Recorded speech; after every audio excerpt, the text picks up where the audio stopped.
আচ্ছা, আমরা আজকের ক্লাসটা স্টার্ট করতেছি। তোমাদের কারো যদি সাউন্ড শুনতে কোনো ধরনের প্রবলেম হয় আমাকে জানাবা।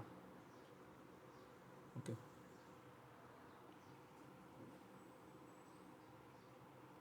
আমরা আজকে ফার্স্টে কেমিস্ট্রি দিয়ে স্টার্ট করব। আমরা কেমিস্ট্রি সেকেন্ড চ্যাপ্টারটা পড়তেছিলাম, স্টেটস অফ ম্যাটার বা পদার্থের অবস্থা। আমরা আজকে ওই চ্যাপ্টারটা কন্টিনিউ করব অ্যান্ড ওই চ্যাপ্টারটা আর একটু একটা পোর্শন বাকি, আর দেন আমরা পরের চ্যাপ্টারে যাব। সো আমরা আজকে কেমিস্ট্রির স্টেটস অফ ম্যাটার দিয়ে স্টার্ট করব। স্টেটস অফ ম্যাটার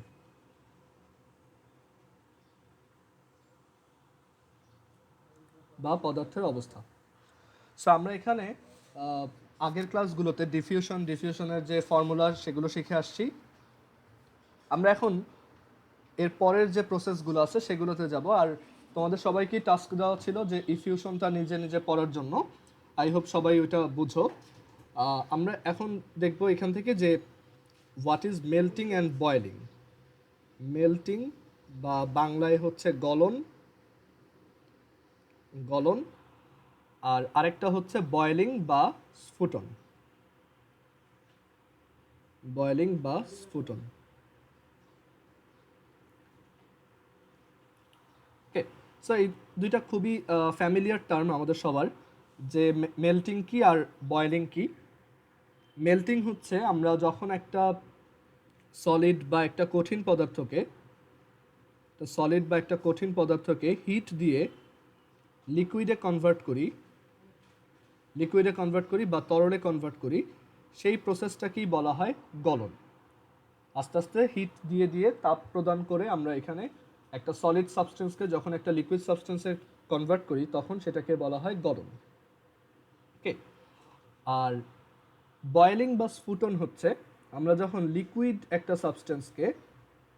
লিকুইড বা তরল একটা পদার্থকে হিট দিয়ে দিয়ে বয়েল করে ফেলি, দ্যাট মিনস ভেপরে কনভার্ট করি, বা আমরা যখন একটা তরল পদার্থকে তাপ প্রদান করে বাষ্পে পরিণত করি, সেই প্রসেসটাকেই বলা হয় স্ফুটন বা বয়েলিং। সবচেয়ে কমন এক্সাম্পল হচ্ছে আমাদের কাছে যদি একটা আইস কিউব থাকে, এখানে সাপোজ আমাদের কাছে একটা আইস কিউব আছে, আমাদের কাছে একটা বরফের টুকরা আছে, এইটাকে যদি আমরা 0 ডিগ্রি সেন্টিগ্রেডেও রেখে দিই, এটা আস্তে আস্তে গলে যায়, আস্তে আস্তে গলে এখানে পানি ক্রিয়েট হয়। সবাই এটার সাথে ফ্যামিলিয়ার যে এটা একসময় পানিতে কনভার্ট হয়ে যাবে। অ্যান্ড আমরা যদি এই লিকুইড পানিকে ফার্দার আবার হিট দেই, এই হিটটা 100 ডিগ্রি সেন্টিগ্রেড টেম্পারেচারে দিতে হয়। আমরা যদি 100 ডিগ্রি সেন্টিগ্রেডে পানিকে বয়েল করি বা হিট দিই, তখন এটা আস্তে আস্তে ভেপার বা জলীয় বাষ্পে কনভার্ট হয়ে এটা ছড়িয়ে পড়ে। ঠিক আছে, এটা এখান থেকে ছড়ায় যায়। ঠিক আছে, সো মেল্টিং অ্যান্ড বয়েলিং হচ্ছে দুইটা ফিজিক্যাল প্রসেস বা ভৌত প্রক্রিয়া। এগুলো হচ্ছে ভৌত প্রক্রিয়া বাংলায়, আর ইংলিশে বললে ফিজিক্যাল প্রসেস। যেখানে গলন হচ্ছে একটা কঠিন পদার্থ বা একটা সলিড পদার্থকে আমরা লিকুইড বা তরলে কনভার্ট করব, আর বয়েলিং হচ্ছে আমরা লিকুইডকে ভেপার বা বাষ্পে কনভার্ট করব। ঠিক আছে, এগুলো হচ্ছে ভৌত প্রক্রিয়া বা ফিজিক্যাল প্রসেস। দুই ধরনের প্রসেস হয়, একটা হচ্ছে ফিজিক্যাল প্রসেস আর একটা হচ্ছে কেমিক্যাল প্রসেস। ভৌত প্রক্রিয়া এবং রাসায়নিক প্রক্রিয়া। ভৌত প্রক্রিয়া হচ্ছে যেখানে জাস্ট আমার পদার্থের অবস্থাটা চেঞ্জ হয়, যেমন এটা হচ্ছে সলিড, এটাকে ব্র্যাকেটে এস দিয়ে লিখতে হয়। এটা হচ্ছে লিকুইড, এটাকে এল দিয়ে লিখতে হয়। আর এটা ভেপারকে তোমার জি দিয়েও লেখা যায় গ্যাস, অথবা আমরা এটাকে চাইলে ভ্যাপ দিয়েও লিখতে পারবো। ওকে, সো ভৌত প্রক্রিয়া বা ফিজিক্যাল প্রসেস হচ্ছে যেখানে আমার একটা পদার্থের অবস্থা বা স্টেট চেঞ্জ হয়। আর কেমিক্যাল বা রাসায়নিক প্রসেস হচ্ছে যেখানে আমার একটা কেমিক্যালের কিছু চেঞ্জ হয়। যেমন ধরো তুমি যদি কার্বন ডাইঅক্সাইড আর অক্সিজেন মিক্স করো, তুমি এখানে কার্বন ডাইঅক্সাইড পাবা, which is a different substance from carbon and oxygen. ঠিক আছে, মানে এটা কার্বন থেকেও আলাদা আবার অক্সিজেন থেকেও আলাদা। সো ওইটা হচ্ছে একটা রাসায়নিক প্রসেস। আর ভৌত প্রক্রিয়া হচ্ছে যেখানে জাস্ট তার অবস্থার পরিবর্তন ঘটে, তার যে স্টেট সেটা চেঞ্জ হয়। ওকে, সো এখানে আমাদের একটা জিনিস মনে রাখতে হবে যে ওয়াটারের জন্য, ওয়াটার বা পানির জন্য গলনাঙ্ক বা মেল্টিং পয়েন্ট, গলনাঙ্ক বা মেল্টিং পয়েন্ট কি সেটাতে আসতেছি। গলনাঙ্ক বা মেল্টিং পয়েন্ট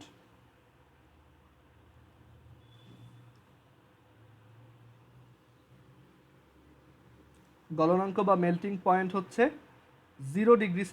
দ্যাট মিনস তুমি যদি একটা আইস কিউবকে 0°C রেখে দাও, সে আস্তে আস্তে ওয়াটারে কনভার্ট হয়ে যাবে। ওকে, আর ওয়াটারের স্ফুটনাঙ্ক বা বয়েলিং পয়েন্ট, স্ফুটনাঙ্ক বা বয়েলিং পয়েন্ট হচ্ছে 100°C। ওয়াটারের স্ফুটনাঙ্ক বা বয়েলিং পয়েন্ট হচ্ছে 100°C। ওকে, আচ্ছা, কারো কোনো কোশ্চেন থাকলে রেইজ হ্যান্ড অপশনটা ইউজ করো, দেন আমি তোমার মাইক আনমিউট করলে দেন তুমি কোশ্চেনটা করতে পারবা, ঠিক আছে? সো কারো কোনো ধরনের কথা বলার থাকলে রেইজ হ্যান্ড অপশনটা ইউজ করো। সো এই গলনাঙ্ক বা স্ফুটনাঙ্ক জিনিসটা কি? প্রত্যেকটা ম্যাটারেরই বা প্রত্যেকটা পদার্থেরই আলাদা আলাদা গলনাঙ্ক এবং স্ফুটনাঙ্ক আছে। সো এই গলনাঙ্ক বা মেল্টিং পয়েন্ট হচ্ছে, গলনাঙ্ক বা মেল্টিং পয়েন্ট এটা হচ্ছে একটা টেম্পারেচার, এটা হচ্ছে একটা টেম্পারেচার যেই টেম্পারেচারে যে কোনো একটা সাবস্টেন্স সলিড থেকে লিকুইডে কনভার্ট হয়, দ্যাট মিনস মেল্ট হয় আর কি। যেই টেম্পারেচারে তোমার যে কোনো একটা পদার্থ বা সাবস্টেন্স কঠিন থেকে তরলে কনভার্ট হয়, ঠিক আছে? সেই তাপমাত্রাটাকেই বলা হয় গলনাঙ্ক। সিমিলারলি আমরা যদি স্ফুটনাঙ্কের ডেফিনেশন দেখি বা বয়েলিং পয়েন্ট, স্ফুটনাঙ্ক বা বয়েলিং পয়েন্ট, স্ফুটনাঙ্ক বা বয়েলিং পয়েন্ট হচ্ছে এমন একটা টেম্পারেচার যেই টেম্পারেচারে কোনো একটা পদার্থ তার লিকুইড স্টেট থেকে ভেপার মানে তরল থেকে বাষ্পে পরিণত হয়। ওকে, এক এক ধরনের পদার্থের জন্য মেল্টিং পয়েন্ট, বয়েলিং পয়েন্ট আলাদা আলাদা। যেমন আয়রনের জন্য মেল্টিং পয়েন্ট অনেক বেশি, 3000°C মতো, বাট ওয়াটারের জন্য সেটা মাত্র 0°C। ওকে, আবার এক এক ধরনের পদার্থের জন্য এক এক ধরনের হয়। যেমন সালফারের জন্য তোমার মেল্টিং পয়েন্ট হচ্ছে 119°C। এগুলো আমাদের মুখস্থ রাখতে হবে না, জাস্ট আইডিয়াটা মাথায় রাখতে হবে যে এক একটা পদার্থের জন্য গলনাঙ্ক, স্ফুটনাঙ্কটা আলাদা আলাদা হয়। আর এখানে আমাদের যেই ডেফিনেশনগুলো মনে রাখতে হবে সেটা হচ্ছে হোয়াট ইজ গলন বা melting, what is boiling, then what is melting point বা গলনাঙ্ক, and what is boiling point বা স্ফুটনাঙ্ক, ঠিক আছে? সো এই ডেফিনেশনগুলো একটু মনে রাখবা। আর বইতে দেখবা কিছু এক্সপেরিমেন্ট আছে, সেই এক্সপেরিমেন্টগুলো জাস্ট একবার রিডিং দিবা তাহলেই হবে। ওকে, এইখানে অ্যাকচুয়ালি তেমন ইম্পর্টেন্ট কোনো কোশ্চেন আসে না এখান থেকে। আচ্ছা, সো আমরা melting point and boiling point বুঝলাম। এরপর আমরা যেই প্রসেস দুইটা দেখব সেটা হচ্ছে ডিস্টিলেশন অ্যান্ড সাবলাইমেশন। সো এইটুক যদি সবার তোলা হয়ে থাকে আমি একটু এটা ইরেজ করতেছি। আর কারো কিছু বলা থাকলে রেইজ হ্যান্ড অপশনটা ইউজ করো।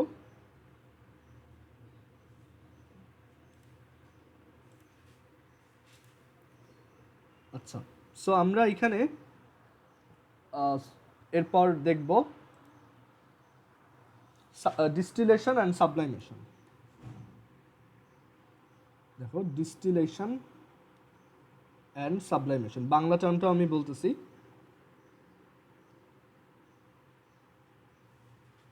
Distillation and সাবলাইমেশন। ডিস্টিলেশন মানে হচ্ছে পাতন, আর সাবলাইমেশন মানে হচ্ছে ঊর্ধ্বপাতন। আচ্ছা, ইউসুফের কোশ্চেন আছে, হ্যাঁ তুমি তোমার কোশ্চেনটা করতে পারো। মাইক। স্যার আমার আগে কোশ্চেনগুলো আমার বয়েলিং পয়েন্ট স্যার সমস্যা হচ্ছে বুঝিয়ে দিয়েছে ও লেখা লাগবে। ও আচ্ছা আচ্ছা, ঠিক আছে, দাঁড়াও একটু ওয়েট। আচ্ছা, এখানে ওইটা অ্যাকচুয়ালি ইরেজ হয়ে গেছে, তো আমি ওইটা আর ব্যাক করতে পারতেছি। আমি তোমাকে বলি, বয়েলিং পয়েন্ট হচ্ছে যেই টেম্পারেচারে কোনো একটা পদার্থ মানে বাষ্পীভূত হওয়া স্টার্ট করে। যেমন ওয়াটারের জন্য এই টেম্পারেচারটা হচ্ছে 100 ডিগ্রি সেন্টিগ্রেড। তুমি যদি ওয়াটারকে 100 ডিগ্রি সেন্টিগ্রেড টেম্পারেচারে রাখো, সে আস্তে আস্তে কি ভেপারাইজ হয়, ঠিক আছে? সো ওই টেম্পারেচারটাকেই বলা হয় তোমার বয়েলিং পয়েন্ট বা স্ফুটনাঙ্ক। আর এই প্রসেসটাকে বলা হয় বয়েলিং বা স্ফুটন। একটা হচ্ছে প্রসেস বা প্রক্রিয়া, আর একটা হচ্ছে তোমার তাপমাত্রা বা তোমার স্ফুটনাঙ্ক। বুঝতে পারছো? স্যার হ্যাঁ মানে হ্যাঁ, বলো। যেরকম melting point temperature solid liquid, hmm. সেরকম বয়লিং পয়েন্টের টেম্পারেচার পাশাপাশি কি হবে? মানে ওইখানে ওই টেম্পারেচার লিকুইড থেকে ভেপারে কনভার্ট হবে, মানে তরল থেকে বাষ্পীভূত হবে, ঠিক আছে? ওকে। আচ্ছা, এরপর এই সাবলাইমেশন হচ্ছে ঊর্ধ্বপাতন। এখন এই দুইটা প্রসেস একটু আলাদা, আমরা সেটা দেখব। সো এই প্রসেস দুইটা খুবই কমন। যেমন একটা এক্সাম্পল যদি দিই, ধরো তোমার কাছে যদি একটা ওয়াটারের একটা জার থাকে, অ্যান্ড তুমি ওইটার মধ্যে ওয়াটার রেখে দিছো। এখন তুমি কি করলা, যে এখানে হিট দিচ্ছ, ঠিক আছে? তুমি এই ওয়াটারটাতে হিট দিচ্ছ বা তাপ দিচ্ছ, ধরো তোমার চুলা দিয়ে এটা তুমি করতেছো। সো এখানে যেটা হবে, এই ওয়াটারগুলো আস্তে আস্তে ভেপোরাইজ হয়ে উঠে যেতে থাকবে, রাইট?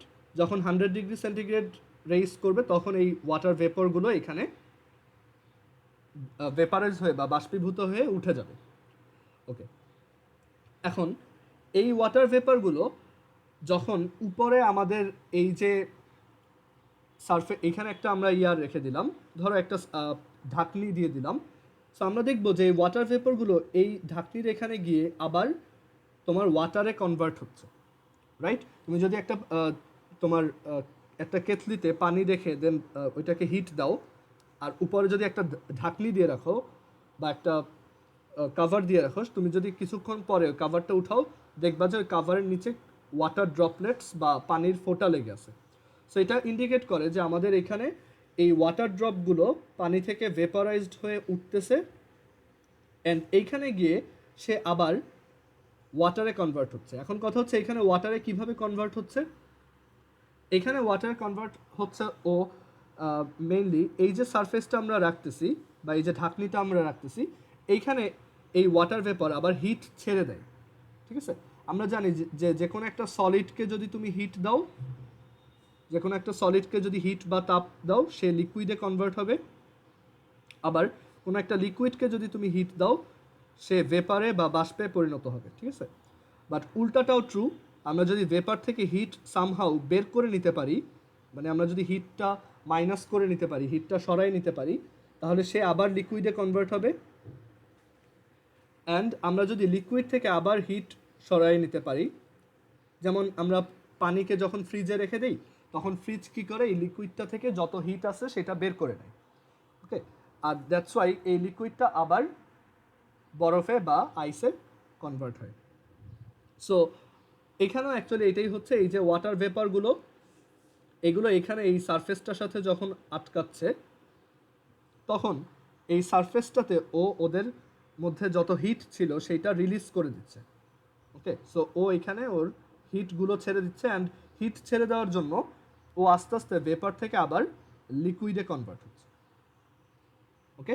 সো এই যে ভেপার থেকে লিকুইডে কনভার্ট হওয়া, এই প্রসেসটাকে বলা হয় কনডেনসেশন। মানে কোনো একটা জিনিস যদি ভেপার থেকে লিকুইডে কনভার্ট হয়, দ্যাট মিন্স বাষ্প থেকে তরলে কনভার্ট হয়, সেই প্রসেসটাকে বলা হয় কনডেনসেশন। বাংলায় বললে ঘনীভবন।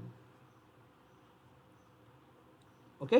So condensation is basically the opposite process of boiling. Okay. Boil করে আমরা লিকুইড থেকে ভেপারে নেই, বয়েলিং বা স্ফুটন করে আমরা লিকুইড থেকে ভেপারে নেই। সিমিলারলি আমরা ভেপার থেকে লিকুইড আসি কনডেনসেশন বা ঘনীভবন করি। ওকে। এই প্রসেসটাকেই বলা হয় ঘনীভবন। আচ্ছা। সো আমরা এই যে এখন ডিস্টিলেশন নিয়ে পড়তেছি, এখন ডিস্টিলেশন প্রসেসটা হচ্ছে এরকম, এইটা একটু ক্লিয়ার করে ফেলি।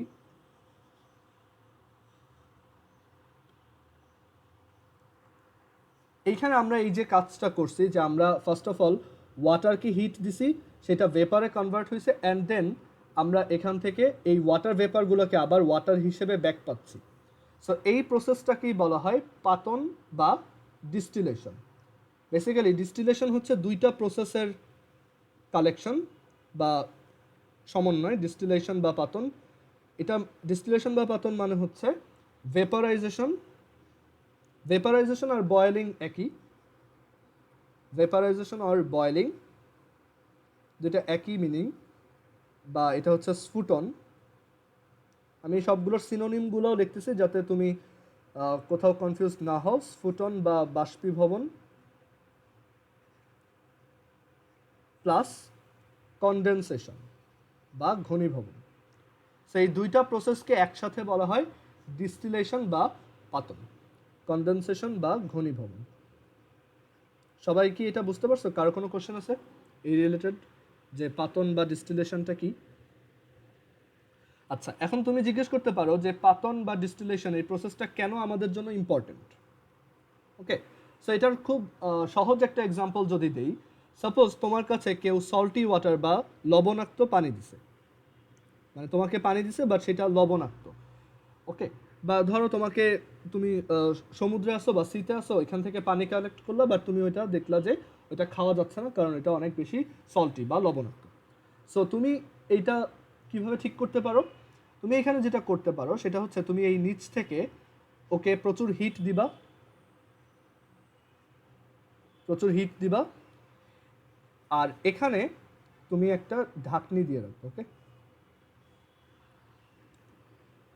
সো এখানে যেটা হবে, যখন টেম্পারেচারটা 100 ডিগ্রি সেন্টিগ্রেডে রেজ করবে, দ্যাট মিনস 100 ডিগ্রি সেন্টিগ্রেড তাপমাত্রা এটা গেইন করবে, তখন এই ওয়াটার ভেপারগুলো এখান থেকে আস্তে আস্তে রিলিজ হওয়া স্টার্ট করবে।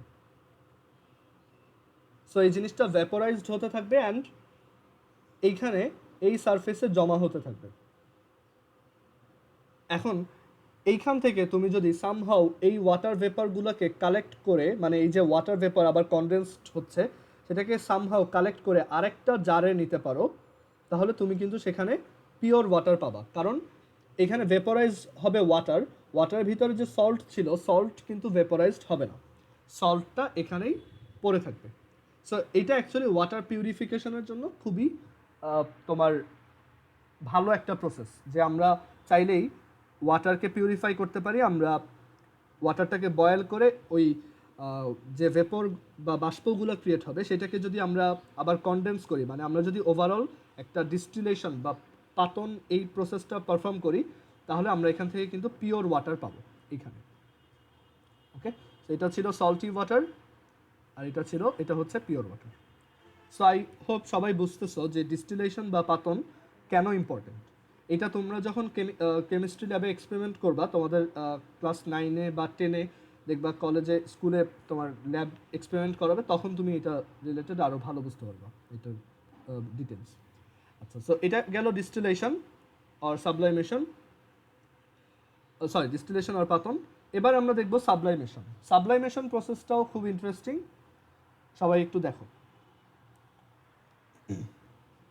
এরপরের যে প্রসেস সেটা হচ্ছে সাবলাইমেশন, বা এটার বাংলা হচ্ছে ঊর্ধ্বপতন। সাবলাইমেশন বা ঊর্ধ্বপতন। আচ্ছা, আমরা নর্মালি দেখি যে ম্যাক্সিমাম যত পদার্থ আছে বা যত টাইপের ম্যাটেরিয়াল আছে, যেমন সবচেয়ে বেসিক এক্সাম্পল হচ্ছে ওয়াটার, সেই ম্যাক্সিমাম ম্যাটেরিয়ালই অ্যাকচুয়ালি দেখা যায় তার একটা সলিড স্টেট বা একটা কঠিন অবস্থা থাকে, যেটা হচ্ছে এখানে ওয়াটারের জন্য আইস। আমরা যদি এখানে হিট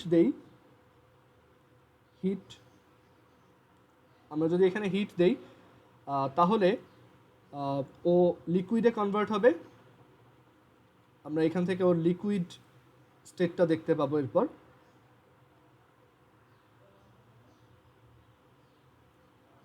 লিকুইড, অ্যান্ড আমরা যদি এইটাকেও হিট দেই up to its boiling point বা স্ফুটনাঙ্ক পর্যন্ত, তখন আমরা দেখব যে এই ওয়াটারগুলো এখান থেকে ভেপোরাইজ হয়ে উড়ে চলে যাচ্ছে।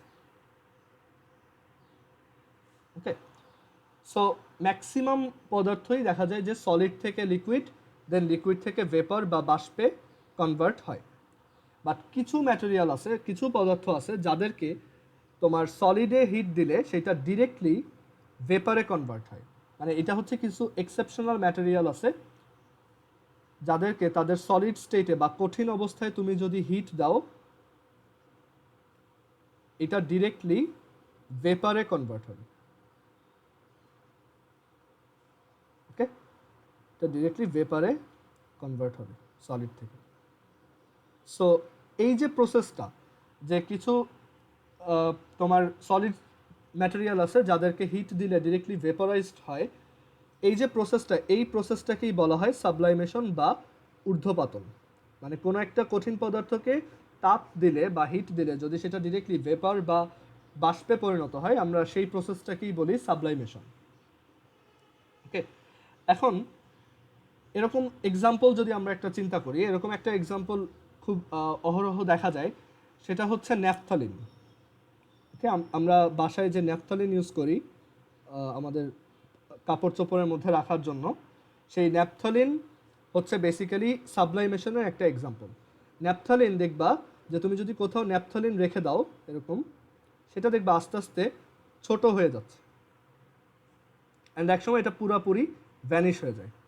সো এটা কেন হয়? কারণ তুমি যখন এটাকে কোথাও রাখতেছো, সেটা বাইরে থেকে হিট নিচ্ছে, অ্যান্ড এই হিট নিয়ে নিয়ে সে আস্তে আস্তে ভেপারে কনভার্ট হচ্ছে, মানে সে ডিরেক্টলি বাষ্পে কনভার্ট হচ্ছে। ওকে, সো আমরা এখান থেকে একটু লিখে রাখবো যে কোন কোন ম্যাটেরিয়ালের জন্য অ্যাকচুয়ালি সাবলাইমেশন হয়। অনেক ধরনের ম্যাটেরিয়াল আছে, আমরা কয়েকটা কমন নেম লিখে রাখবো যেগুলো আমাদের সিলেবাসে আছে। ওকে, সো যারা সাবলাইমেশন পারফর্ম করে তাদের একটা লিস্ট। ফার্স্ট ওয়ান হচ্ছে ammonium chloride, NH4Cl, ammonium chloride.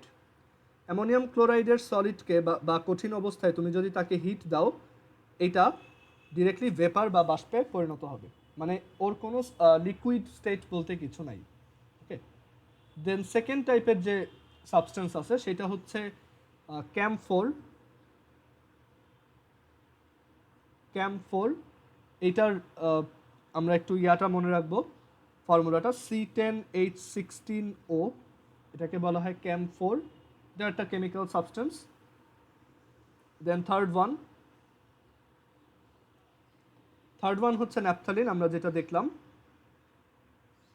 Naphthalene. এইটার ফর্মুলাটা একটু মনে রাখবা, এমসিকিউর জন্য ইম্পর্টেন্ট। সেটা হচ্ছে C10H8।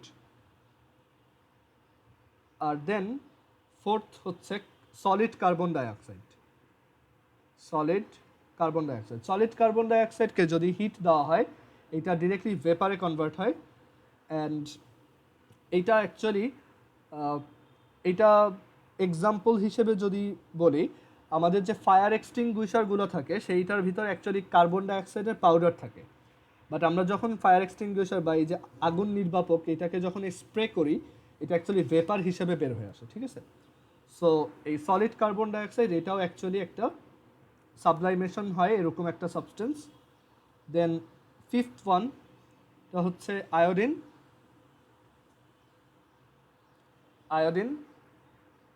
I2, and last one হচ্ছে অ্যালুমিনিয়াম ক্লোরাইড।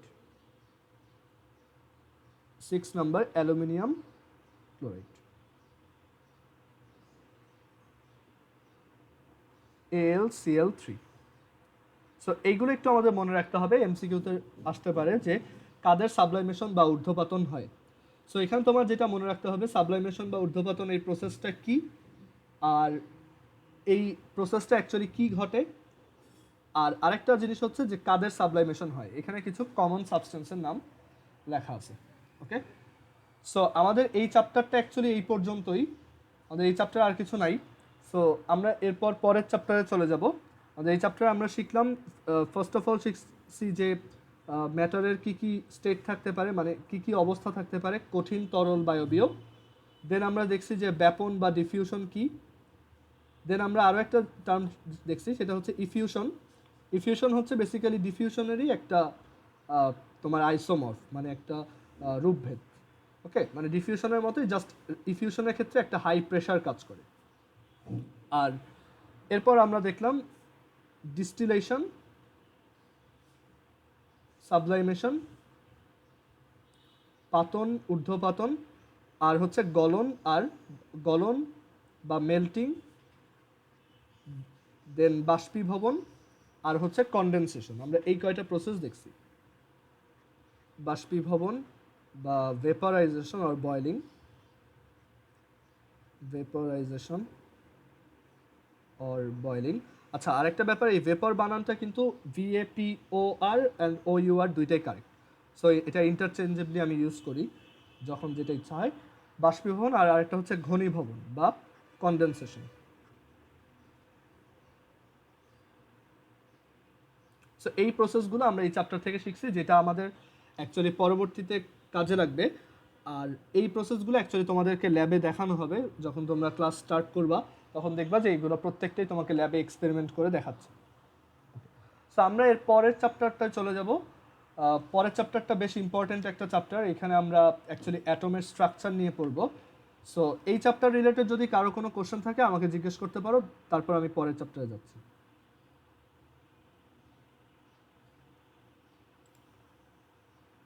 আচ্ছা, আর লাস্ট দিন যারা অ্যাসাইনমেন্ট দেওয়া নাই তাদের কি ওই ম্যাথগুলো করতে প্রবলেম হচ্ছিল বা তোমরা কি বুঝতে পারো নাই? তাহলে আমি ম্যাথগুলোর সলিউশন প্রোভাইড করবো।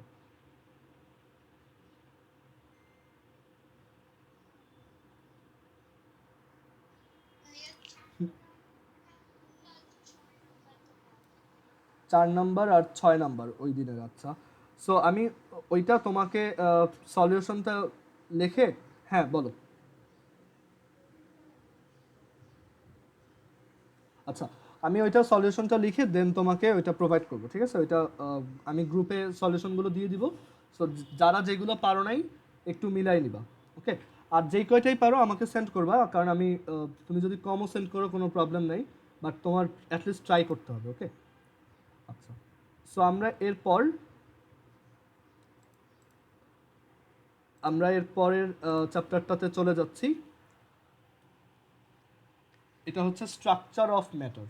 আমরা পড়ছি স্টেটস অফ ম্যাটার, এবার আমরা পড়ব structure of matter. Structure of matter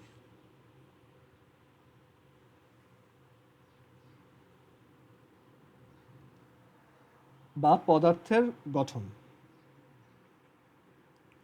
এই চ্যাপ্টারটা খুব ইন্টারেস্টিং। এই চ্যাপ্টারটাতে তোমরা অনেক নতুন কিছু শিখবা, যেটা তোমাদের ক্লাস 8-এ ছিল না।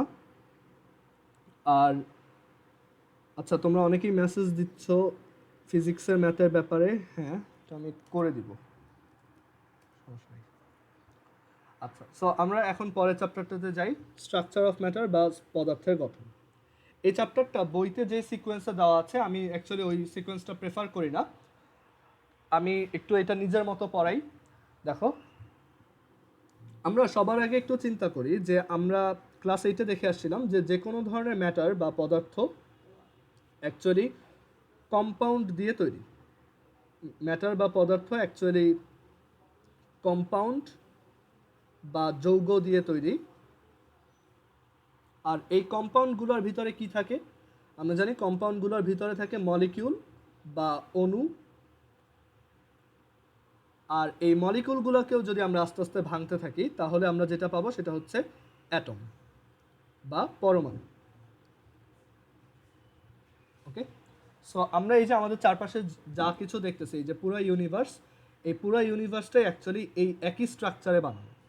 যে অ্যাটম, সেই অ্যাটমগুলো কিছু অ্যাটম একসাথে হয়ে মলিকিউল ফর্ম করতেছে, যেমন অক্সিজেন আর হাইড্রোজেনের অ্যাটম একসাথে হয়ে ওয়াটার মলিকিউল ক্রিয়েট করতেছে বা পানির অণু ক্রিয়েট করতেছে। অনেকগুলো পানির অণু মিলে পানির কম্পাউন্ড তৈরি করতেছে বা যৌগ তৈরি করতেছে, আর সেইগুলোকে আমরা অ্যাকচুয়ালি খালি চোখে পানি হিসেবে দেখতেছি। সেগুলোকে আমরা অ্যাকচুয়ালি পানি হিসেবে দেখতেছি। আচ্ছা, জাহিন বলছো যে তুমি অ্যাসাইনমেন্ট সেন্ড করছো, বাট ওইটা আমি দেখি নাই। আচ্ছা হ্যাঁ, আমি আমার অ্যাকচুয়ালি তুমি মেবি আমার অন্য আইডিটাতে মেসেজটা দিছো, আমি আজকে চেক করবো। সো এখানে আমরা অ্যাকচুয়ালি অ্যাটমের কালেকশন হিসেবে দেখব মলিকিউল, দেন মলিকিউল থেকে আমরা পাবো কম্পাউন্ড, আর কম্পাউন্ড থেকে আমরা পাবো ম্যাটার, ওকে? সো এইটা ক্লাস এইটা তোমরা দেখে আসছো। আমরা এখন দেখবো যে অ্যাকচুয়ালি একটা অ্যাটমের মধ্যে কি কি থাকে। এটাও ক্লাস এইটা ছিল, বাট আমরা এখানে একটু রিভিশন করব পুরো ব্যাপারটা। আচ্ছা, অ্যাটমের মধ্যে মেইনলি দুইটা জিনিস থাকে। একটা হচ্ছে নিউক্লিয়াস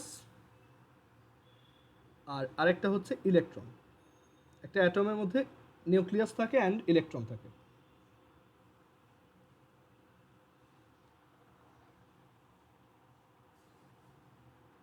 একটু ওয়েট।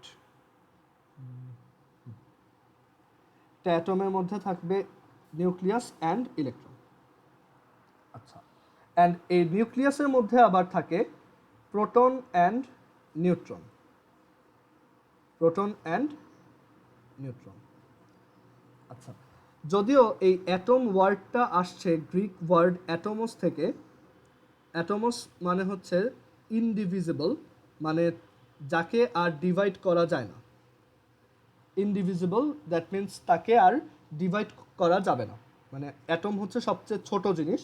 বাট পরবর্তীতে দেখা গেল যে না, অ্যাটমকেও অ্যাকচুয়ালি ডিভাইড করা যায়। অ্যাটমের মধ্যেও নিউক্লিয়াস অ্যান্ড ইলেকট্রন থাকে, আবার নিউক্লিয়াসের মধ্যে প্রোটন অ্যান্ড নিউট্রন থাকে।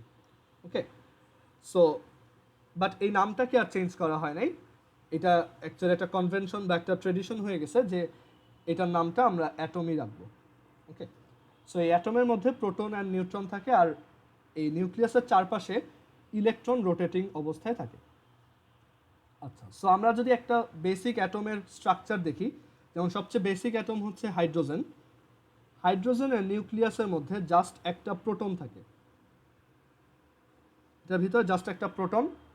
এই যে হোয়াইট কালারের যে শেলটা আমরা আঁকছি, এটা হচ্ছে তোমার নিউক্লিয়াস। অ্যান্ড আমরা এখান থেকে এই নিউক্লিয়াসটার মধ্যে আমরা বলতেছি যে একটা প্রোটন আছে, আর এটার চারপাশে একটা ইলেকট্রন রোটেটিং আছে আমরা ধরে নিলাম। ঠিক আছে, যে এই রাস্তাটায় একটা ইলেকট্রন রোটেট করতেছে। সো এটা হচ্ছে ইলেকট্রন। ইলেকট্রনকে ই দিয়ে এক্সপ্রেস করা হয়। আর এটা হচ্ছে আমাদের নিউক্লিয়াস। এটা হচ্ছে আমাদের নিউক্লিয়াস। আর এই যে মাঝখানের যে নিউক্লিয়াসের মধ্যে যে অরেঞ্জ কালারের সাবস্টেন্সটা দেখতেছো, এটাই হচ্ছে আমাদের প্রোটন। হাইড্রোজেন অ্যাটমের মধ্যে কোনো নিউট্রন থাকে না। এটার সম্পর্কে তোমাদের আইডিয়া থাকার কথা, যেহেতু ক্লাস 8-এ এই চ্যাপ্টারটা হালকা একটু ছিল। হাইড্রোজেন অ্যাটমের মধ্যে কোনো ধরনের নিউট্রন থাকে না, জাস্ট একটা প্রোটন থাকে, আর এই প্রোটনটার চারপাশে একটা ইলেকট্রন রোটেটিং অবস্থায় থাকে। ওকে, সো আমরা এখন অ্যাটম রিলেটেড বিভিন্ন টার্মগুলো শিখব। আমরা এখানে দেখতেছি যে নিউক্লিয়াসের মধ্যে থাকে প্রোটন অ্যান্ড নিউট্রন। আমরা এই পার্টিকেলগুলোর পরিচয় জানবো এখন, প্রোটন অ্যান্ড নিউট্রন। সো ওদের পরিচয় যদি বলি, পরিচয় হচ্ছে প্রোটন হচ্ছে একটা পজিটিভলি চার্জড পার্টিকেল, আর নিউট্রন হচ্ছে একটা নিউট্রালি চার্জড পার্টিকেল। মানে প্রোটন হচ্ছে পজিটিভ বা ধনাত্মক, আর নিউট্রনের কোনো চার্জ নাই। নিউট্রন হচ্ছে নিউট্রাল, ওকে, নিরপেক্ষ। আর ইলেকট্রন যারা আছে, ইলেকট্রনের চার্জ হচ্ছে নেগেটিভ। ইলেকট্রনস আর নেগেটিভ। ওকে, সো আমরা এখন ওদের এই যে একটা অ্যাটমের মধ্যে যে ফান্ডামেন্টাল যে পার্টিকেলগুলো থাকে তার একটা চার্ট বানাবো। সো সবাই একটা ছোট টেবিল বানাও এরকম, দেখো।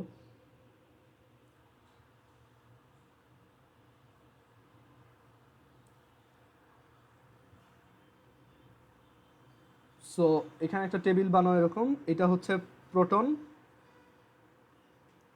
এটা হচ্ছে নিউট্রন, এটা হচ্ছে ইলেকট্রন। আমরা ওদের ব্যাপারে কিছু ইনফরমেশন শিখব। আর এখানে হচ্ছে বিভিন্ন টার্মস। আচ্ছা, ফার্স্ট যে টার্মটা সেটা হচ্ছে আমরা দেখব যে এই পার্টিকেলগুলোর ম্যাস কত। আচ্ছা, আরেকটা কথা, আমাদের মিটিংটা আর 1 মিনিটের মধ্যে শেষ হয়ে যাবে। সো তোমরা আরেকবার একটু কানেক্ট হবা, কারণ 40 মিনিটের একটা টাইম লিমিট থাকে। সো সবাই আরেকবার একটু সাথে সাথে কানেক্ট হয়ে।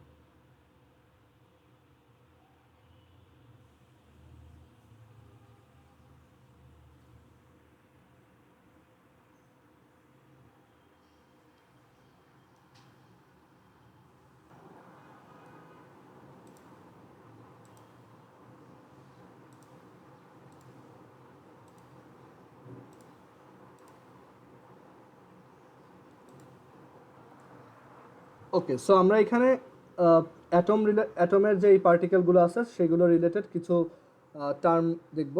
সবার ফার্স্টে দেখব যে তাদের এই পার্টিকেলগুলোর ম্যাস কত, পার্টিকেলগুলোর ম্যাস বা ভর কত।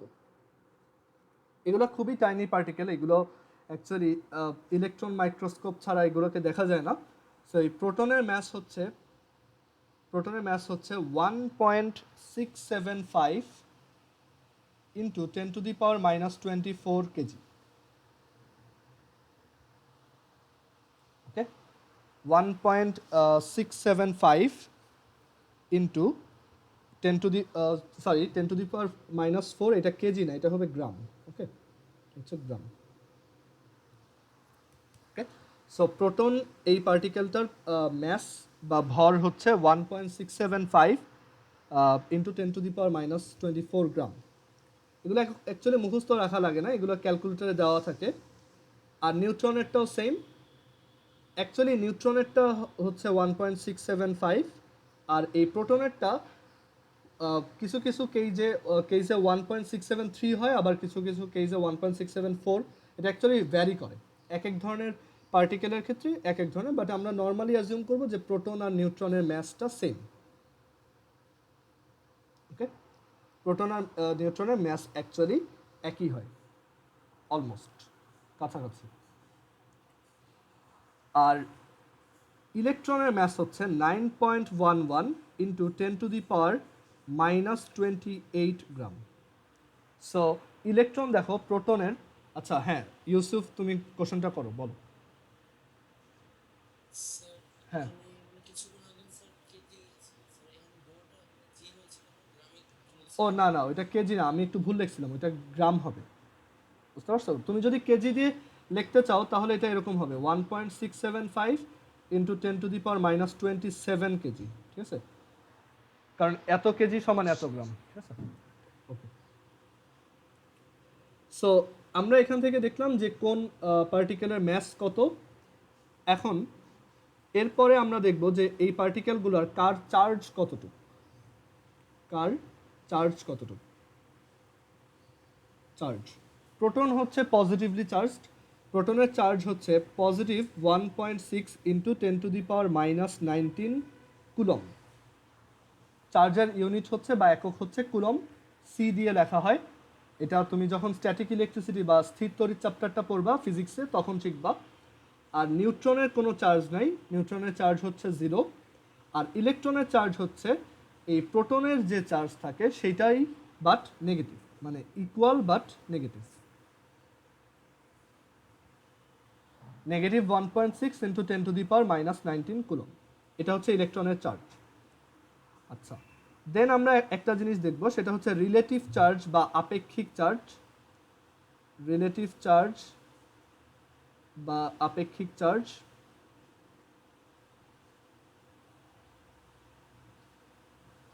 রিলেটিভ চার্জ বা আপেক্ষিক চার্জ হচ্ছে এই প্রোটনের রিলেটিভ চার্জকে বলা হয় পজিটিভ 1। মানে এটা ইন্ডিকেট করে যে আমার কোনো একটা পার্টিকেলের চার্জ, কোনো একটা কণার চার্জ, এই চার্জটার কত গুণ, এই চার্জটার কত টাইমস সেটা। সো প্রোটনের চার্জ হচ্ছে তার নিজের চার্জের 1 গুণ বা পজিটিভ 1 টাইমস, এটা হচ্ছে 0 টাইমস, আর এটা হচ্ছে নেগেটিভ 1 টাইমস। ওকে, সো একটা প্রোটনের চার্জ যদি তুমি পজিটিভ 1 ধরো তাহলে ইলেকট্রনের চার্জটা নেগেটিভ 1 হবে। ওকে, সো এইটা বুঝলাম। অ্যান্ড দেন আমরা যেটা দেখব সেটা হচ্ছে রিলেটিভ ম্যাস। রিলেটিভ ম্যাস এটাও হচ্ছে যে একটা পার্টিকেল অ্যাকচুয়ালি প্রোটনের কত টাইমস হেভিয়ার বা কত টাইমস লাইটার। রিলেটিভ ম্যাস, প্রোটনের রিলেটিভ ম্যাস হচ্ছে 1, প্রোটনের রিলেটিভ ম্যাস হচ্ছে 1, নিউট্রনের রিলেটিভ ম্যাসও 1, বাট আমাদের এই যে ইলেকট্রনের রিলেটিভ ম্যাস এটা হচ্ছে 1/1840। 1/1840। একজন কোশ্চেন করছো, আচ্ছা রিলেটিভ চার্জের মধ্যে আর চার্জের মধ্যে ডিফারেন্স কি? চার্জ হচ্ছে, শুধু চার্জ হচ্ছে তার অ্যাকচুয়াল চার্জ, যে তার অ্যাকচুয়ালি চার্জ কত, plus 1.6 into 10⁻⁻19 coulomb. But relative charge হচ্ছে মানে এটা একটা রিলেটিভ আইডিয়া, মানে কোনো একটা পার্টিকুলার চার্জ এই নাম্বারটার কত টাইমস, এই যে এই নাম্বারটাকে স্ট্যান্ডার্ড ধরা হয় যে 1.6 ইন্টু 10⁻⁻19 এটা হচ্ছে একটা স্ট্যান্ডার্ড চার্জ, এর থেকে কম চার্জ অ্যাকচুয়ালি পসিবল না। ওকে, পুরো ইউনিভার্সে এর থেকে কম চার্জ পসিবল না। সো প্রোটনের চার্জ হচ্ছে ঠিক সেটার পজিটিভ 1 টাইমস, আর ইলেকট্রনের চার্জ হচ্ছে ঠিক সেটার নেগেটিভ 1 টাইমস। তুমি কখনোই এই চার্জটার হাফ চার্জওয়ালা কোনো পার্টিকেল পাবা না, মানে এটাই হচ্ছে সবচেয়ে টাইনিয়েস্ট চার্জ। আর নিউট্রনের তো কোনো চার্জই নাই, সো সেটা তখনও জিরো। ঠিক আছে, এর জন্য আমরা এটাকে পজিটিভ 1 আর এটাকে নেগেটিভ 1 দিয়ে লিখি। অ্যান্ড রিলেটিভ চার্জের কিন্তু কোনো ইউনিট নাই, এটা জাস্ট একটা জিনিস ইন্ডিকেট করে যে আমাদের চার্জটা এই নাম্বারটার কত টাইমস। বুঝতে পারছো? সো আই হোপ এটা এখন ক্লিয়ার। সো আমরা এখান থেকে দেখলাম যে এই তিনটা পার্টিকেলের কার কীরকম ক্যারেক্টারিস্টিক্স আছে, কার ম্যাস কত, চার্জ কত, রিলেটিভ ম্যাস কত আর রিলেটিভ চার্জ কত। আর এখানে দেখো প্রোটনের যে ম্যাস সেটাকে স্ট্যান্ডার্ড ম্যাস ধরা হয়। সো প্রোটনের ম্যাস তার নিজের 1 টাইমস, আবার নিউট্রনের ম্যাসটাও প্রোটনের ম্যাসের অলমোস্ট ইকুয়াল। বাট এখানে ইলেকট্রনের যে ম্যাসটা আছে সেটা দেখো অনেকটা এইটার 1840 টাইমস লেস। ঠিক আছে, একদম এক্স্যাক্টলি না, বাট তুমি যদি একটু ক্যালকুলেটরে হিসাব করে দেখো এরকম একটা ভ্যালু পাবা। ওকে, সো আই হোপ এটা সবার ক্লিয়ার। এটা রিলেটেড কারো কোনো কোশ্চেন থাকলে জিজ্ঞেস করতে পারো। সো আমরা ফান্ডামেন্টাল যে পার্টিকেলগুলো আছে তাদের সম্পর্কে জানলাম। অ্যান্ড আমরা এটাও শিখলাম যে একটা অ্যাটমের মধ্যে অ্যাকচুয়ালি একটা নিউক্লিয়াস থাকবে, সেই নিউক্লিয়াসের মধ্যে কিছু নিউট্রন প্রোটন থাকবে আর বাইরে কিছু ইলেকট্রন থাকবে। আচ্ছা, তোমরা ক্লাস 8-এ এটা শিখে আসার কথা। দেখো, এটা যদি সবার তোলা হয়ে থাকে তাহলে আমি এর নিচে লিখতেছি। দেখো, যে কোনো একটা অ্যাটম বা একটা পরমাণু অ্যাকচুয়ালি চার্জ নিউট্রাল হয়, চার্জ নিরপেক্ষ বা চার্জ নিউট্রাল হয়। মানে একটা অ্যাটম পজিটিভও হয় না, নেগেটিভও হয় না। কেন? কারণ একটা অ্যাটমে প্রোটন যতগুলো থাকবে, মানে নাম্বার অফ প্রোটন যতগুলো থাকবে ঠিক ততগুলোই ইলেকট্রন থাকবে। ওকে, নাম্বার অফ প্রোটন আর নাম্বার অফ ইলেকট্রন একই হবে। বুঝতে পারছো? সো এটার রিজনটা কি? তোমার ধরো এটা একটা নিউক্লিয়াস, এই নিউক্লিয়াসটার মধ্যে আমরা 3টা প্রোটন নিচ্ছি। এই গ্রিন কালারের এগুলো হচ্ছে প্রোটন, আর আমরা এখানে নিউট্রন নিচ্ছি 3টা। সো এটা অ্যাকচুয়ালি একটা নিউক্লিয়াস, অ্যান্ড এই নিউক্লিয়াসটাকে সেন্টার করে আমরা ধরলাম যে ইলেকট্রন এখানে রিভলভ করতেছে বা এখানে ঘুরতেছে।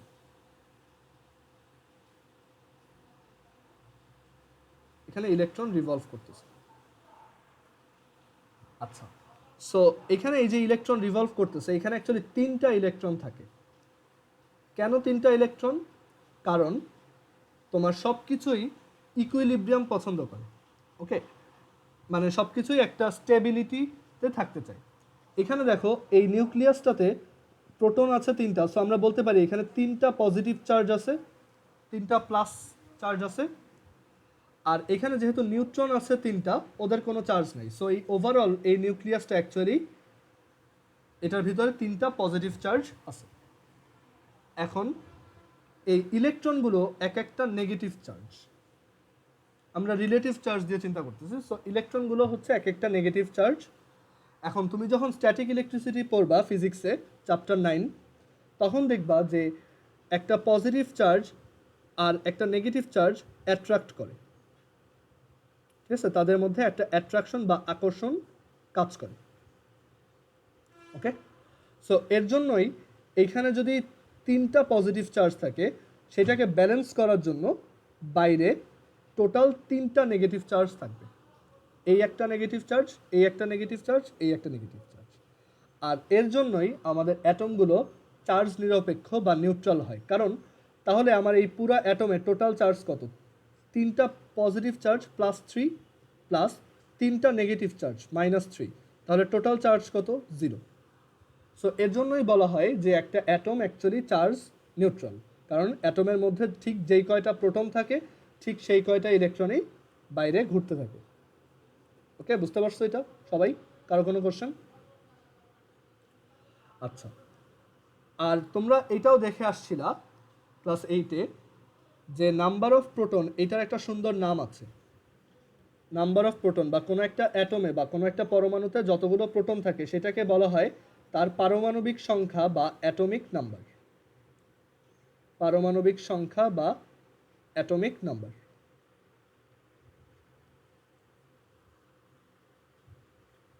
হ্যাঁ ইউসুফ, তোমার কোশ্চেনটা করো।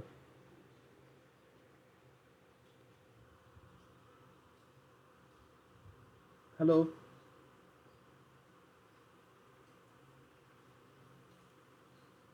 তোমার মাইক প্রবাবলি মিউট করা। আচ্ছা, সো এখানে আমাদের, হ্যাঁ হ্যাঁ হ্যাঁ বলো। +3 প্লাস মাইনাস স্যার এটা বুঝি না। ও আচ্ছা, এখানে আমরা অ্যাকচুয়ালি টোটাল যে চার্জটা আছে সেইটা বের করতে চাচ্ছি, মানে আমাদের এই টোটাল অ্যাটমটাতে যতটুকু চার্জ আছে। সো এই টোটাল অ্যাটমটাতে এই যে তিনটা পজিটিভ চার্জ আছে +3 প্লাস তিনটা নেগেটিভ চার্জ আছে 1 2 3, সো -3। সো এর জন্য এই দুইটা যদি আমরা সামেশন নেই, যোগ করি, তাহলে আমরা 0 পাবো। সো এটা ইন্ডিকেট করে যে আমার পুরা অ্যাটমটাতে অ্যাকচুয়ালি টোটাল চার্জ 0। বুঝতে পারছো? যদিও তিনটা পজিটিভ চার্জ আছে, তিনটা নেগেটিভ চার্জ আছে, সেই তিনটা সামেশন হয়ে, এগুলো সামেশন হয়ে অ্যাকচুয়ালি আমরা 0 পাচ্ছি। সো এর জন্য একটা অ্যাটম চার্জ নিউট্রাল হয়। বুঝতে পারছো? জি জি ভাইয়া। ওকে, এরপর সো আমরা দেখলাম একটা অ্যাটম চার্জ নিউট্রাল হয়। আর আরেকটা ব্যাপার যেটা বলছিলাম যে একটা অ্যাটমে যতগুলো প্রোটন থাকে বা প্রোটন সংখ্যা যত, সেটাকে অ্যাকচুয়ালি পারমাণবিক সংখ্যা বলা হয়। এক একটা অ্যাটমের পারমাণবিক সংখ্যা বা অ্যাটমিক নাম্বারটা ডিফারেন্ট ডিফারেন্ট। তোমাদের ক্লাস 8-এ হয়তো অ্যাটমিক নাম্বার 20 পর্যন্ত তোমরা এলিমেন্টগুলো মুখস্থ করে আসছো। যদি নাও থাকে আমি এখন আরেকবার লিখে দিব যাতে তোমাদের আবার ওইটা মনে পড়ে। ওকে, সো অ্যাটমিক নাম্বার বা পারমাণবিক সংখ্যা হচ্ছে কোনো একটা অ্যাটমে, অ্যাটমিক নাম্বার বা পারমাণবিক সংখ্যা হচ্ছে কোনো একটা অ্যাটমে যতগুলো প্রোটন থাকে। আর আরেকটা জিনিস খেয়াল করো, আমরা এটাও জানি যে কোনো একটা অ্যাটমে যতগুলো প্রোটন থাকে ঠিক ততগুলো ইলেকট্রনও থাকে। সো এটা হচ্ছে নাম্বার অফ ইলেকট্রনসও বলা যায়। ওকে, আর অনেকের মধ্যে একটা মিসকনসেপশন থাকে যে নাম্বার অফ প্রোটনস আর number of neutron may be same, but এটা সেম না। নট নেসেসারিলি সেম, এটা কাছাকাছি হয়, অলমোস্ট সেম হয়, বাট নাম্বার অফ প্রোটনস আর not necessarily equal to number of neutrons. মানে ইকুয়াল হতে পারে বাট সবসময় না। বুঝতে পারছো? ওকে, সো প্রোটন আর নিউট্রনের কাউন্টটা অ্যাকচুয়ালি একই নাও হতে পারে। ওকে, সবার ক্লিয়ার এটা? সো আমরা এখন একটা লিস্ট বানাবো যেখানে আমরা কমন যতগুলো অ্যাটম আছে সেগুলোর এই অ্যাটমিক নাম্বার, প্রোটন নাম্বার আর নিউট্রন নাম্বারটা আমাদের মনে থাকে।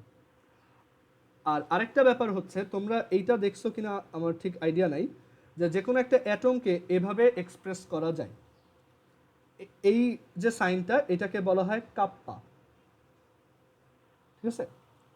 সো এই সাইনটাকে বলা হয় কাপ্পা, অ্যান্ড এই সাইনটার এইখানে থাকে জেড, এইখানে থাকে এ, এইখানে থাকে +-m, আর এখানে থাকে n। ওকে, সো এইটা দিয়ে অ্যাকচুয়ালি একটা অ্যাটমকে ইন্ডিকেট করা হয়। এটা হচ্ছে একটা অ্যাটমকে রিপ্রেজেন্ট করে। এটা একটা অ্যাটমকে রিপ্রেজেন্ট করে। সো এইখানে এই যে জেড, এই জেড টার্মটা হচ্ছে অ্যাকচুয়ালি একটা অ্যাটমের অ্যাটমিক নাম্বার বা পারমাণবিক সংখ্যা, তার মধ্যে কয়টা প্রোটন বা কয়টা ইলেকট্রন আছে। এরপর এই যে এ কে বলা হয় ম্যাস নাম্বার বা ভর সংখ্যা। কোনো একটা অ্যাটমের ম্যাস নাম্বার বা ভর সংখ্যা হচ্ছে তার নিউট্রনের মধ্যে, নিউক্লিয়াসের মধ্যে যতগুলো প্রোটন আছে, proton number plus neutron number. মানে একটা নিউক্লিয়াসের মধ্যে যতগুলো প্রোটন থাকে, যতগুলো নিউট্রন থাকে, সেই সামেশনটাই হচ্ছে অ্যাকচুয়ালি ম্যাস নাম্বার বা ভর সংখ্যা। ম্যাস নাম্বার আর ম্যাস বা ভর সংখ্যার ভর কিন্তু একই জিনিস না। ঠিক আছে? সো এটা একটু মনে রাখতে হবে। আর এরপর আমরা দেখব এই যে প্লাস মাইনাস এম লেখা, এটা হচ্ছে চার্জ। তুমি জিজ্ঞেস করতে পারো যে আমরা তো জানি যে একটা অ্যাটম বা একটা পরমাণু চার্জ নিউট্রাল হয়, তার কোনো চার্জ থাকে না। হ্যাঁ, এটা ট্রু, বাট একটা অ্যাটমের চার্জ থাকতে পারে যদি সে আয়নে কনভার্ট হয়। যদি সে আয়নে কনভার্ট হয়, আয়নের বাংলা আয়ন একই। সো সে যদি আয়নে কনভার্ট হয় তখন তার একটা চার্জ থাকবে, যেটা আমরা এই চ্যাপ্টারে বা এর পরের চ্যাপ্টারে দেখব। ঠিক আছে? এটা আমাদের এই চ্যাপ্টারের ডিসকাস করা জিনিস না। আমরা এটা বন্ডের একটা চ্যাপ্টার আছে বন্ধন, সেইখানে আমরা এটা শিখব। সো যখন একটা অ্যাটম চার্জ আয়ন বা তোমার আয়নে কনভার্ট হয় তখন তার একটা চার্জ থাকে। আর এন হচ্ছে number of atoms. Number of atoms মানে কতগুলো অ্যাটম আছে সেইটা ইন্ডিকেট করে হচ্ছে এন। যেমন আমরা একটা এক্সাম্পল দেখতে পারি। ধরো তোমাকে বলা হলো 4টা কার্বন আছে এরকম একটা স্ট্রাকচার লেখো। সো এই এই যে কাপ্পা সাইনটা, এই কাপ্পা সাইনের জায়গায় তুমি এখানে কার্বনের যে সিম্বল আছে সেটা লিখবা। মানে এই কাপ্পা সাইনের জায়গায় তুমি অলওয়েজ লিখবা তোমার অ্যাটমের সিম্বলটা। ওকে, এটা হচ্ছে অ্যাটমের সিম্বল, এক এক অ্যাটমের জন্য এক এক ধরনের। সো কার্বনের জেড কত? 6। কার্বনের ম্যাস নাম্বার 12 হয়, 13ও হয়, 14ও হয়। কার্বনের ম্যাস নাম্বার আমরা লিখলাম 12। দেন এখানে ওর কোনো চার্জ নাই, চার্জ না থাকলে এখানে লেখারও দরকার নেই। আর আমি ধরলাম এখানে 4টা কার্বন আছে, সো এখানে 4 লিখলাম। সো তোমাকে যদি পরীক্ষায় এরকম একটা স্ট্রাকচার দিয়ে বলে যে what is the mass number of carbon, কার্বনের ভর সংখ্যা কত এই স্ট্রাকচারটা থেকে, তখন তুমি অ্যান্সার করবা 12। তোমাকে যদি বলা হয় এখানে কয়টা নিউট্রন আছে, তুমি এই নাম্বারটা থেকে এটা সাবট্রাক্ট করো, 12 মাইনাস 6 উইচ ইজ 6। তোমাকে যদি বলে এখানে কয়টা কার্বন অ্যাটম আছে, 4টা। তোমাকে যদি জিজ্ঞেস করা হয় এখানে কয়টা ইলেকট্রন আছে, 6টা। ওকে, সো আই হোপ তোমরা এটা বুঝতে পারছো যে আমরা কিভাবে একটা অ্যাটমের রিপ্রেজেন্টেটিভ থেকে তার বিভিন্ন টার্মগুলো বের করতে পারবো। ওকে, কারো কোনো কোশ্চেন আছে এটা রিলেটেড?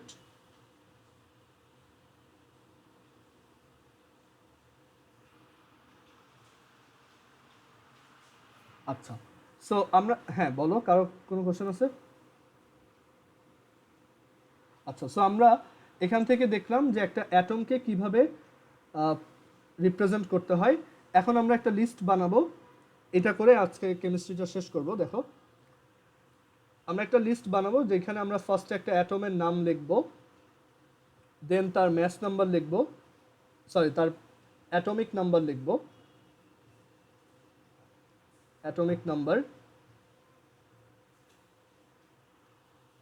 অ্যান্ড দেন আমরা তার ম্যাস নাম্বার লিখব, ম্যাস নাম্বার লিখব, আর দেন আমরা তার নিউট্রন নাম্বার লিখব। এটার মধ্যে কতগুলো নিউট্রন আছে সেটা লিখব, নিউট্রন নাম্বার। অ্যাটমিক নাম্বার হচ্ছে জেড দিয়ে লেখা হয়, ম্যাস নাম্বার হচ্ছে ক্যাপিটাল এ দিয়ে লেখা হয়, আর নিউট্রন নাম্বার হচ্ছে স্মল এন দিয়ে লেখা হয়। আচ্ছা, সো আমরা এটা সিকোয়েন্সিয়ালি লিখব। আমাদের একদম ফার্স্ট যে অ্যাটম সেটা হচ্ছে হাইড্রোজেন।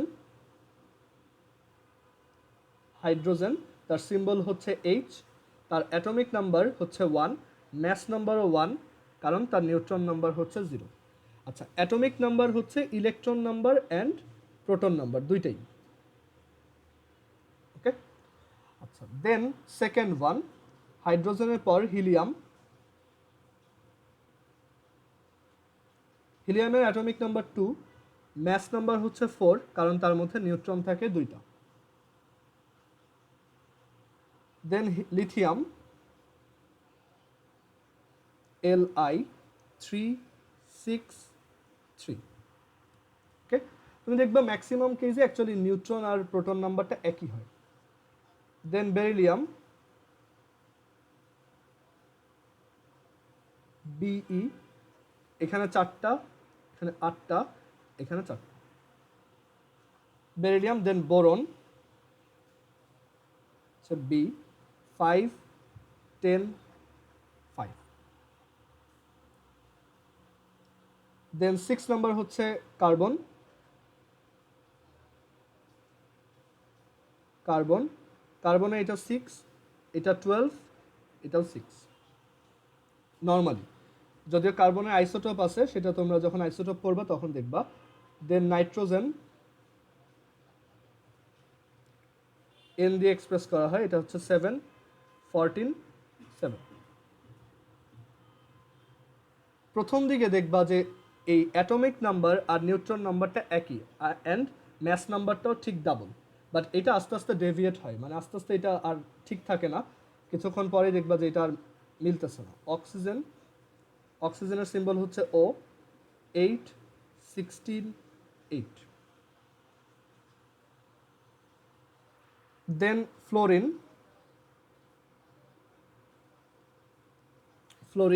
ফ্লোরিনের হচ্ছে 9 অ্যান্ড ফ্লোরিনের এটা হচ্ছে 19 এটা 18 না ওকে সো অনেকে ভাবতে পারো 9 টু 18 হবে না এটা 18 না এটা হচ্ছে 19 কারণ এখানে নিউট্রন থাকে 10টা ওকে দেন 10 নাম্বার নিয়ন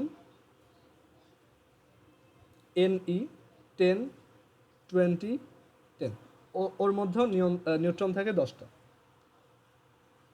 দেন নিয়নের পর সোডিয়ামের সিম্বল হচ্ছে Na এটা 11 অ্যান্ড সোডিয়ামের ম্যাস নাম্বারটা 23 হয় হ্যাঁ ইউসুফ তোমার কোশ্চেনটা করো স্যার ফ্লোরিনের এখানে নিউট্রন নাম্বার 10 সেকেন্ড। কারণ এই যে ম্যাস নাম্বার 20 আর এই proton number 10 so mass number থেকে এটা মাইনাস করলে নিউট্রন নাম্বার পাওয়া যায় বুঝতে পারছো এটাই নাম্বার স্যার হ্যাঁ ফ্লোরিন ও আচ্ছা ফ্লোরিনের ক্ষেত্রে হ্যাঁ ফ্লোরিনের এটা একটু এক্সেপশনাল ফ্লোরিনের অ্যাটমিক স্ট্রাকচারে 9টা প্রোটন থাকে বাট 10টা নিউট্রন থাকে বুঝতে পারছো এটা এক্সেপশন ওকে সো মানে এর জন্য এরকম হবে না যে প্রোটন নাম্বার আর নিউট্রন নাম্বার অলওয়েজ সেম হবে না এটা নাও হইতে পারে ঠিক আছে সো অনেকে মনে করে যে হয়তো সেম কাছাকাছি হয় বাট সেম না সবসময় সেম না এটাই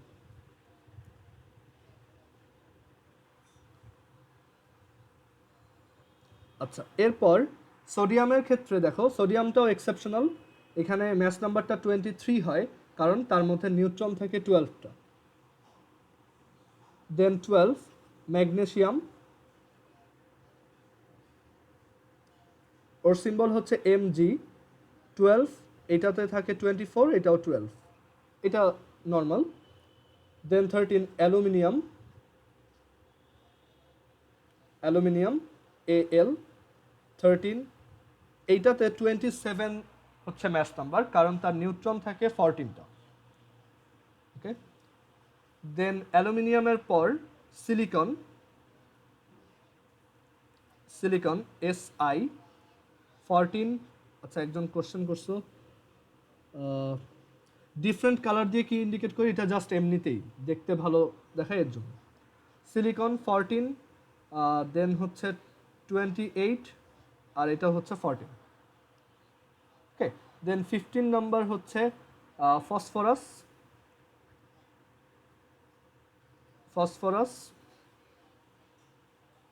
ফসফরাসটাও এক্সেপশনাল এখানে 15টা প্রোটন থাকে বাট নিউট্রন থাকে 16টা দ্যাটস ওয়াই ম্যাস নাম্বার হয় 31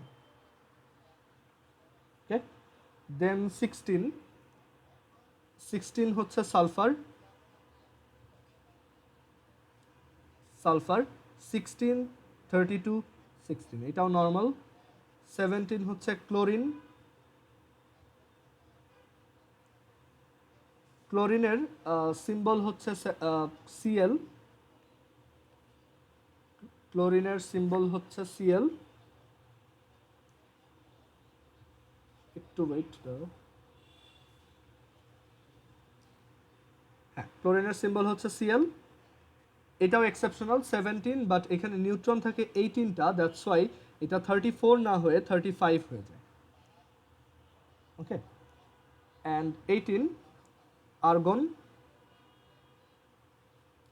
Ar আর্গনের মধ্যে 18টা প্রোটন থাকে অ্যান্ড 18টাই নিউট্রনও থাকে, দ্যাটস ওয়াই এটা 36 হয়। এরপরে আমরা আর দুইটা দেখব। 19 হচ্ছে পটাশিয়াম, যাকে কে দিয়ে এক্সপ্রেস করা হয়। পটাশিয়ামে 19টা প্রোটন থাকে, বাট এইখানে 20টা নিউট্রন থাকে, দ্যাটস ওয়াই আমরা ম্যাস নাম্বার পাবো 39। আমরা এখানে ম্যাস নাম্বার পাবো 39। And last one calcium. Calcium symbol হচ্ছে Ca, তার প্রোটন নাম্বার 20 অ্যান্ড তার নিউট্রন নাম্বার 20, দ্যাটস ওয়াই তার ম্যাস নাম্বার 40। সো এটাই ছিল আমাদের ফুল লিস্ট, যেখানে আমরা 1 থেকে 20 পর্যন্ত যতগুলো অ্যাটম আছে সবার proton number, neutron number and তোমার ম্যাস নাম্বারটা দেখলাম। কারো যদি এইটা রিলেটেড কোনো কোশ্চেন থাকে জিজ্ঞেস করতে পারো। আমাদের কেমিস্ট্রি এই পর্যন্তই আজকে। এখন আমরা জেনারেল ম্যাথ দেখব। তো সবাই একটু এটা খাতায় তুলেন, কারো কোনো কোশ্চেন থাকলে জিজ্ঞেস করতে পারো।